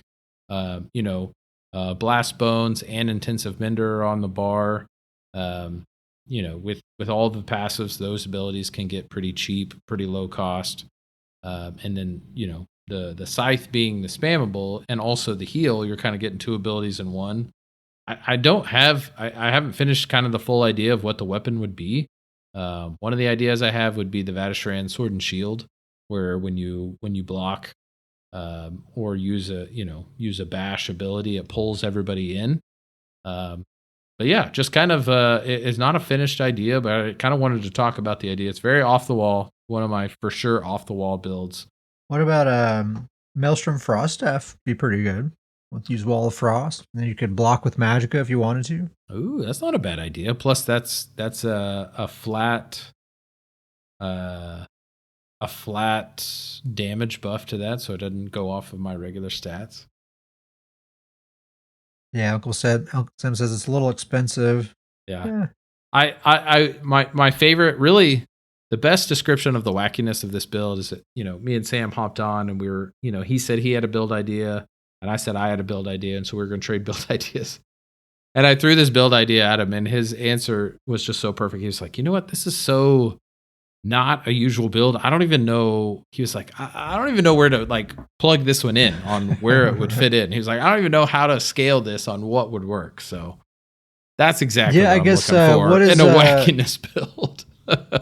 I mean, is this a healer or what's your goal with the build? I think the goal would be, kind of probably a support brawler. I don't think it's going to get a lot of heals other than healing itself, but if it can be, if it can kind of be someone to take a lot of damage and drain a lot of resources from enemy teams, but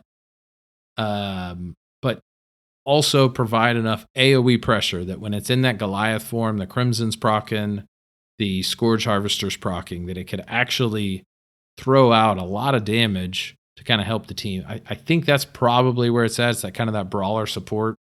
But I don't know. I mean, I'll be 100% honest. I like the idea of the build. If it really fits to kind of what I want to do with the build, never ending ignored. I think the not dying part is covered with the setup. I don't know if the actual, like, other than not dying, I don't know if anything else helpful is covered. Hopefully, it would be enough damage and enough pressure to help. But I don't know. I think I'm just going to have to throw it together and see if there's really potential there. But I need to figure out that weapon piece to see if there's something that maybe I'm not thinking about or something that could potentially help with that. But yeah, I mean, there's always a Black Rose dual wield and quick cloak. Hey, you know what? That ain't a bad idea, because one of the struggles with this build is speed. Like, with all of those kind of AoE pressure abilities, if people run away or outrun me, I don't have a way to kind of track them down, and so it ain't a bad idea. Plus, that's a 6% buff to all damage. Yeah, it's such a good mythic or arena weapon. That ain't bad. That might be the way to go. It'd be a stamina cost, so it wouldn't really pull from my magic or resources. Major evasion. I mean, major evasion will make you even more unkillable. I mean, even tankier.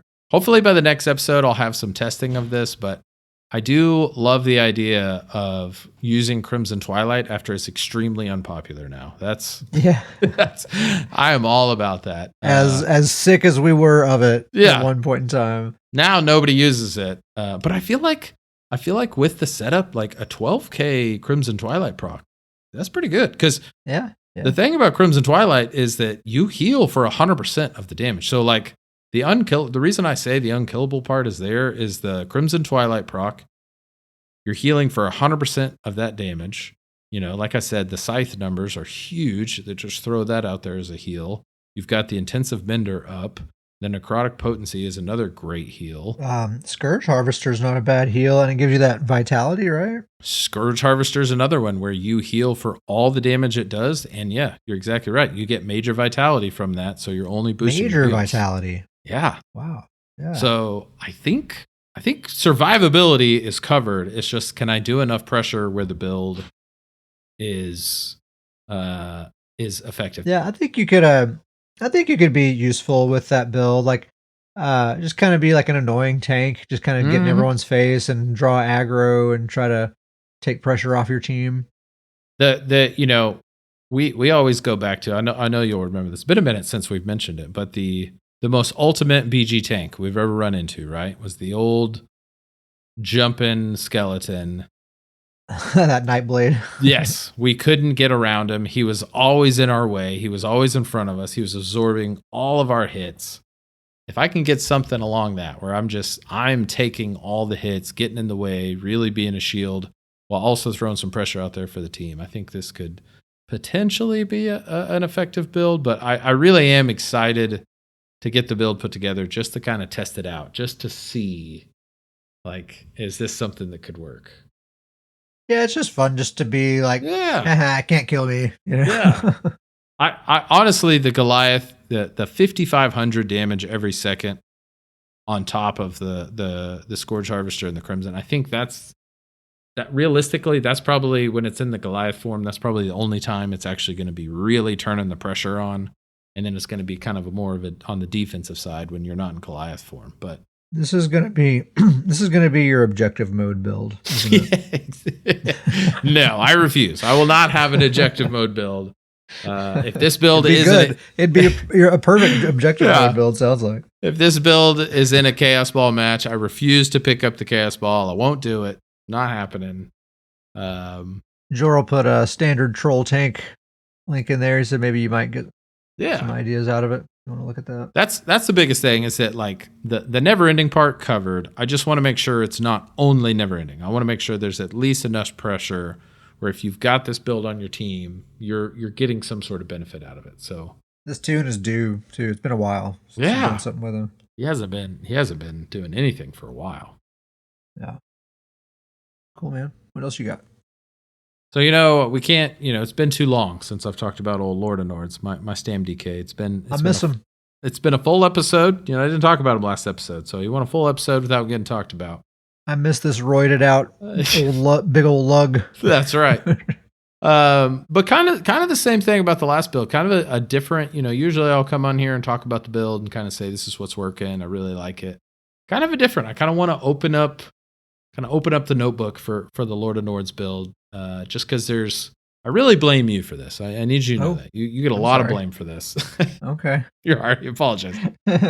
You've really pointed out to me with my Stamina Warden. I won't even go into that build, but my Stamina Warden, the Point Blank Snipe build, is just the perfect bar setup. Like it's the ideal 1-bar setup. I've got all the tools I need. And so I've done quite a few BGs with Lord of Nords lately, and I find myself kind of being envious of that Warden Point Blank Snipe build setup of I find Dragon Knights to be tough to do 1-bar. Difficult. And so that's kind of where I'm going. So first of all, let me just start off with Lord of Nords build. It's the 5-piece Coral Riptide. That's basically the lower the stamina, the higher the weapon damage.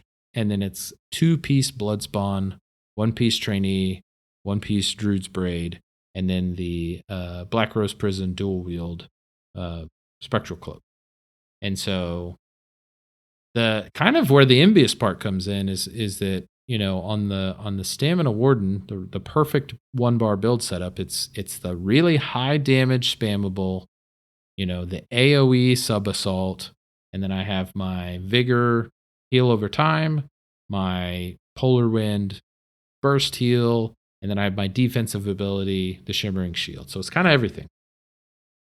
Really, with Lord of Nords, I kind of want to I've really been trying to look at like trying to make it more of that type of setup. The Deep Breath would kind of be the substitute for the Sub Assault.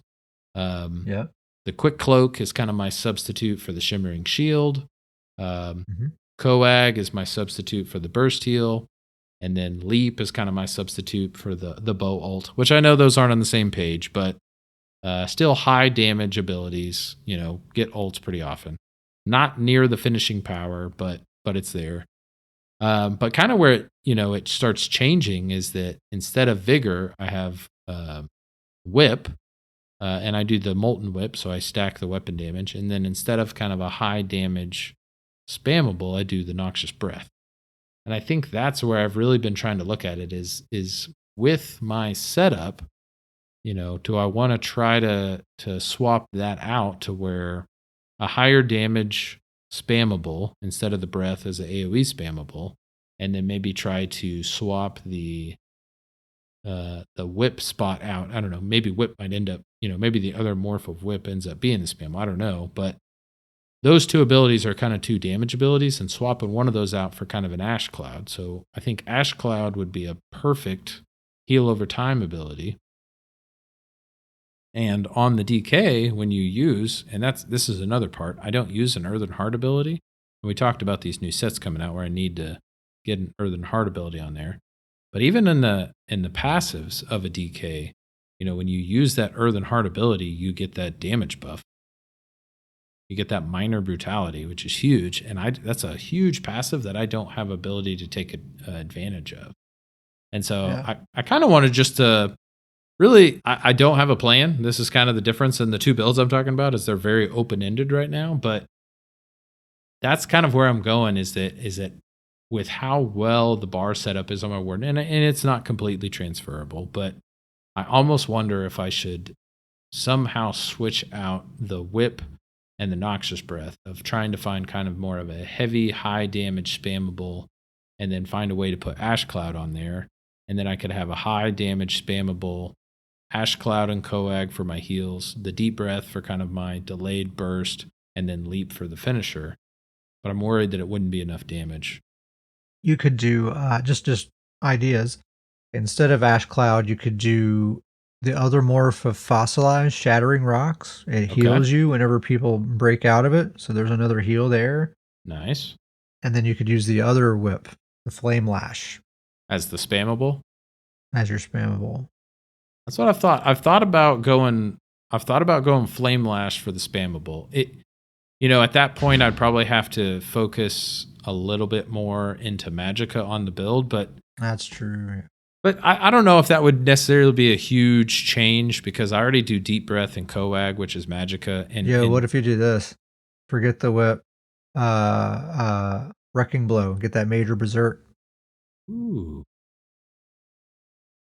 I mean, what's a more Wrecking Blow style character than old Lord of North? Yeah. That you might be seeing. But then you can't do Black Rose dual wield anymore. But that opens that up for some other thing, some other ability. Yeah, that frees up another bar spot. So I don't know. These are the struggles with the DK1 or keep the Black Rose dual wield and do Rapid Strikes as your spammable. I've thought about that. Rapid Strikes obviously would not be bad at all. That's a great ability. And then, like if I am worried about damage, I've even contemplated switching to the other morph of Leap. My only worry about that, and I think you would agree with me on this, is that especially on this build, I use Leap as such a reset. Like I'll leap somebody just to reset the fight. Yeah, if you're not going to have Vigor slotted, I think you should keep that one. Yeah. Just because it's such a, I can throw it down, that damage shield lasts long enough for me to kind of heal back up, get my resources. I use it such as a fight reset. But yeah, so, a lot of potential and really a lot of question marks I'm throwing out here. But really what a lot of this stems from is just the big thing is with Lord of Nords right now, his build's been so kind of locked in place. But there's just been a couple things, like I've been playing with them, here recently, and anytime you play with the build for a long, long time, it's like, is there a change out there that could potentially, add a little bit more sauce, one more layer, and that's kind of where I'm at with Lord of Nords. He's been locked in place for so long that I really kind of want to look and analyze and see if there's some potential changes. And the more I play with my 1-bar Warden, and maybe it's just unrealistic to compare those two, but the more I play with my 1-bar Warden, I really like that bar setup and kind of all the tools that I've talked about. And You can mimic that pretty easily. Just Vigor, Coagulate, Inhale, and whatever spammable. Mm-hmm. And that's it pretty much. I'll have to play around with it, but it's a good problem to have. Like his current setup is very nice, but I like the idea of there's some potential changes I can have where don't really necessarily have to change the sets, but working with that 1 bar, like trying to make that more mimic a more, because that's the thing is it's like part of the changes that I worry about is that if I make changes to the bars, it can take away from his tankiness. So that's really like open-ended questions, but it's just something I kind of want to talk about. I thought it'd be kind of neat to both these builds, very open-ended questions, but I kind of want to just share where my brain is at with these potential changes coming. I haven't finalized anything, but it's kind of exciting to kind of go through and think through these changes and potential options. Yeah, well, you got a lot of good options. I mean, luckily DK is just throw some random abilities on the bar and it'll probably be decent at least. It'll work out just fine. We have some emails. The emails have been just kind of coming in here lately. It's been pretty awesome. scrollingpodcast@gmail.com. That is our email address. You can send us anything you like, ideas for the show, questions, things you'd like to hear us talk about. Could be unrelated to ESO, if you'd like it to be. Every episode, Davius is going to pick his favorite email of the bunch, and we're going to give them a gold prize. This week, I was planning to do 150K. But thanks to Jim, he's not on the PCNA server. He told us to just pay it forward. So we're going to add last week's 275 to that. So it's going to be, I think 425K that we're giving away. Getting a little spicy.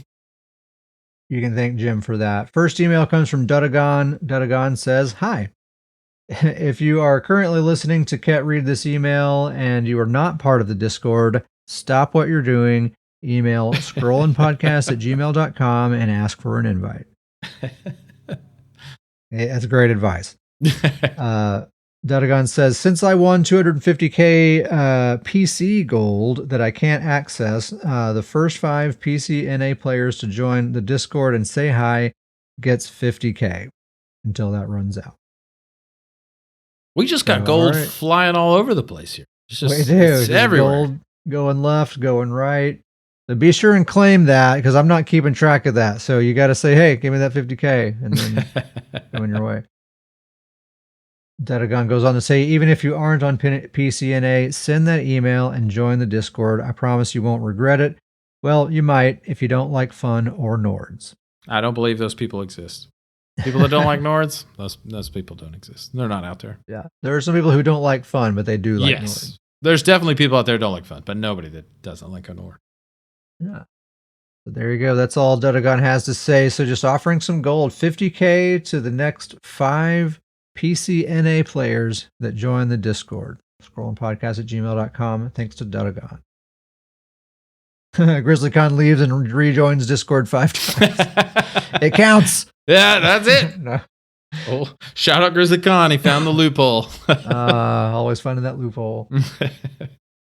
Next email comes from Ultraman. Ultraman says, "Found your podcast since getting back into ESO with the Necrom release. Been learning a ton about the game listening to you guys, and the pod is really entertaining to listen to. I was hoping to join the guild on PCNA as well as the Discord." And those things have already come to pass. Ultraman is in the guild, is in the Discord, so very nice. Done and done. So no question. That's all that email. Thanks for writing in, Ultraman. Yeah. Next email comes from Derpin Stuff. Great name, dude. Very good. Derpin Stuff says, "My good friend Redhead Monster recommended me your podcast, and I've really enjoyed the episodes. Your off-meta builds are music to my ears, and I will certainly be trying a few of them. Betsy sounds awesome. You're damn right. And the point-blank stand-in build sounds right up my alley. I mainly play a DK with Redhead Monster healing the crap out of me, making the sweaty matches a bit more bearable. Listening through the podcast, you've reminded me of the Gaze of Sithis Helm. On builds where you're using it, are you also utilizing the Vampire skill line, specifically for the Undeath passive, or going as a Mortal? On a final side note, Stoonsgoons Guild has been officially formed on Xbox NA by Dudagon and Redhead Monster. I'm the proud 3rd member. Please keep your wonderful podcast coming. Looking forward to your thoughts and discussion on Update 40. Cheers, Derpin Stuff." Derpin Stuff. Just rolls off the tongue. Still learning how to read, guys. It's hard. Oh yeah, Grizzly says, "Shout out to our Xbox branch of the Stoonsgoons." Yeah, we've gone cross-platform at this point. You know, we're everywhere. Can't get rid of us. We're all over. Empire's expanding. Taggart, welcome to the chat, dude. Just in time for, the end.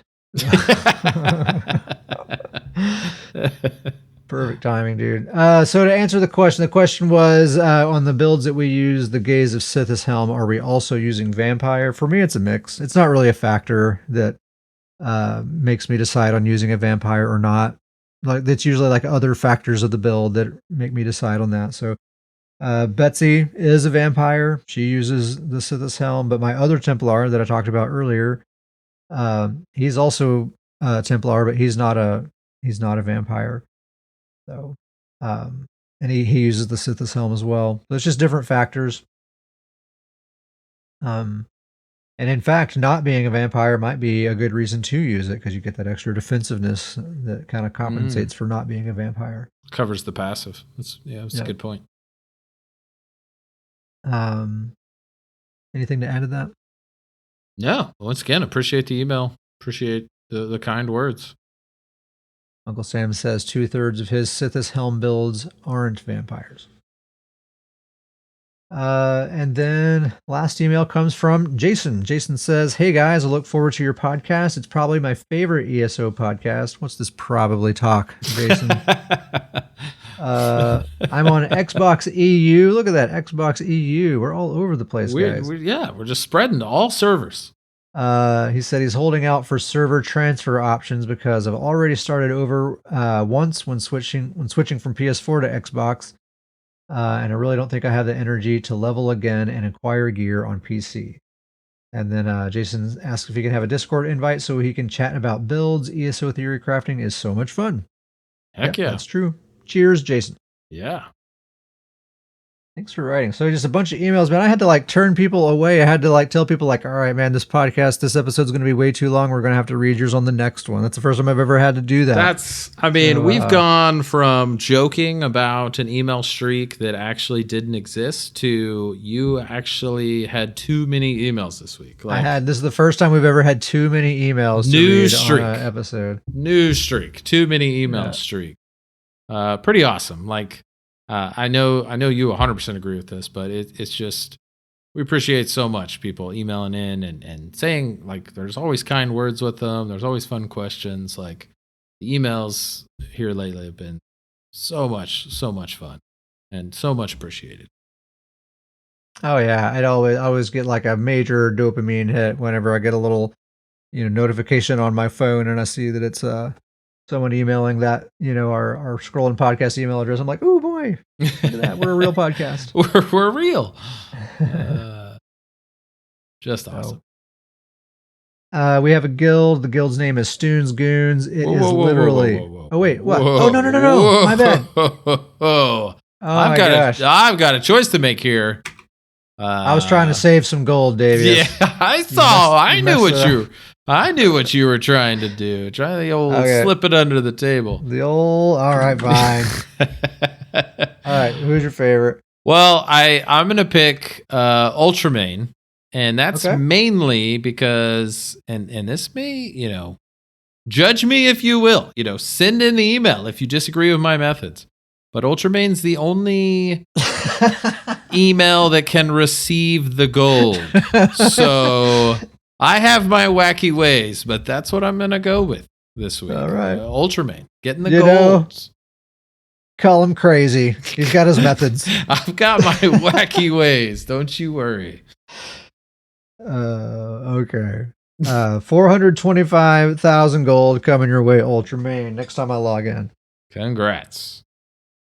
Okay, now we have a guild. The guild's name is Stoons Goons. It is literally the best PvP guild in the game. Not even kidding. It's not even a joke, people. It's literally the best PvP guild in the game. It also just so happens to be the best named guild on the PCNA server, and it's the official guild of the Scrolling Podcast. We're on PCNA, and now we're on the Xbox NA server. That's right, people. If you are on the Xbox North American server, you can join the Stoons Goons. Scrollingpodcast@gmail.com will get you in there. Shout out to Dudagon and Redhead Monster for heading up the Xbox North American division of the Stoons Goons. Thank you guys so much. We're Stoons Goons ambassadors there. So scrollingpodcast@gmail.com. If your guild roster is full, or if you're on a different platform that we're not on yet, that's okay. The Discord is really where the action is happening anyway. Everyone who's on the Discord is a fully fledged goon. In-game membership is not required. So scrollingpodcast@gmail.com to join the guild or the Discord or both. If you'd like to support the show, one easy thing you can do is open up the Apple Podcast app, find our show and give us a star rating and especially a written review. That helps us out quite a bit. If you'd like to go a step further than that, you can go to patreon.com/scrollingpodcast and receive Stoons Boon for $3 a month. That gives you access to a number of things, Discord benefits, build guides, and the Booncast, which is a shorter solo episode that I do on the off weeks. So you get a little scrolling taste every week. And if you can't do Patreon right now, then just come join the Discord. That actually helps us out quite a bit because people participating in build ideas and different aspects of the game, that absolutely fuels the show and gives us stuff to talk about. So just being our friend helps us out quite a bit. Scrollingpodcast@gmail.com. if you'd like to come join us. Shout out to the chat. My goodness, Grizzly Con, Jorl, KDMS, Gummy Bear, Nauchu, Taggart, Uncle Sam, Wanna Buy My Dog. I don't think anyone even left, right? Yeah. Usually people leave early. Yeah, it's just like a full house the whole time. Full chat. Thank you guys so much. And fantastic. Also, shout out to Uncle Sam, Kingnar, Solantris, Shrimpo, Nauchu, Slavka, Axolion, Jorl, Wanna Buy My Dog. Who else? Lots of KDMS. Yeah, lots of other people. We've all just been playing together a lot lately. The BGs have been popping off. The Discord's been popping off. Every day is a party. And really, I just feel like these people are just like genuinely my friends. I look forward every day coming home from work and just hanging out with these people. Oftentimes, I just like log in and I don't even play BGs. We're just like sitting here talking for 3 hours and I go to bed. Just chatting. Yeah. I'm just like jumping around with my character doing not much of anything. Just a great gang of people.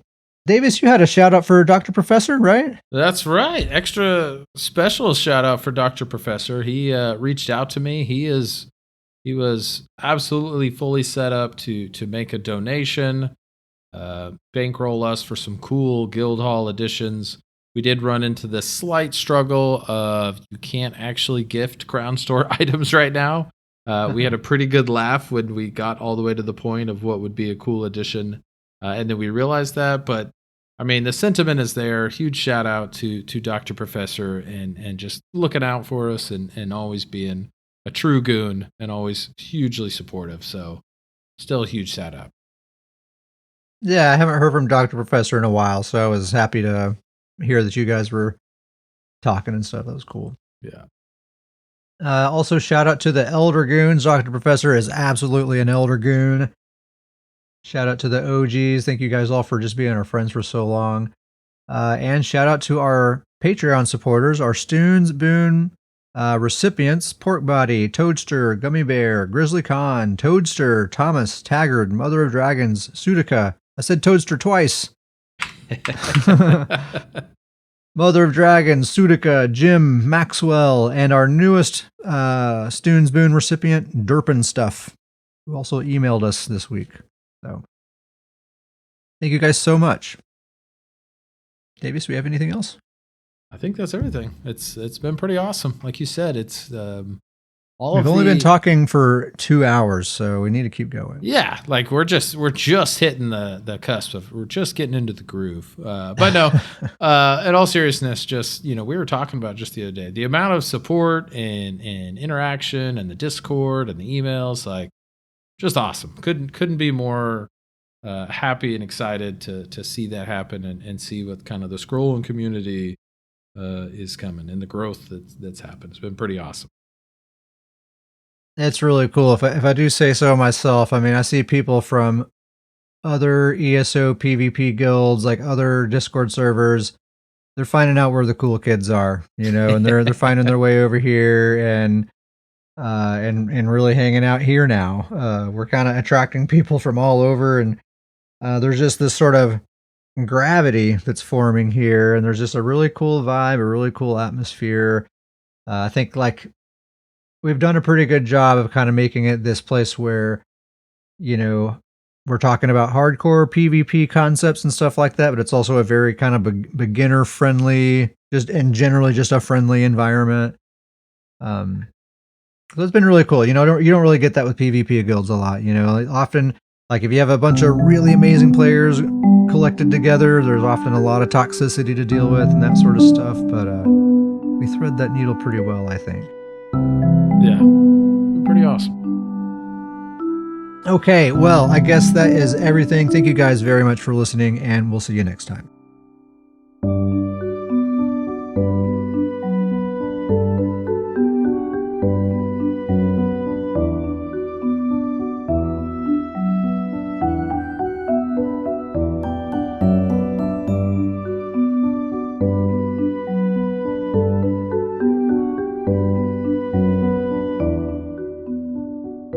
See, my bladder is still a topic of discussion. Hold on, I've got a good one. Okay. Here we go. Hold on, let me post this one here.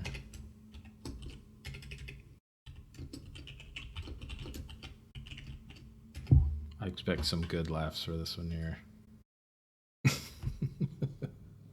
It was just like that. It's the exact same thing. Like, my bathroom's a mess right now. It's a disaster. It's a complete disaster right now. Just gonna have to hose it out, I think. Shot back in there. Hate to see it. Yeah, hate to see it, but it happens.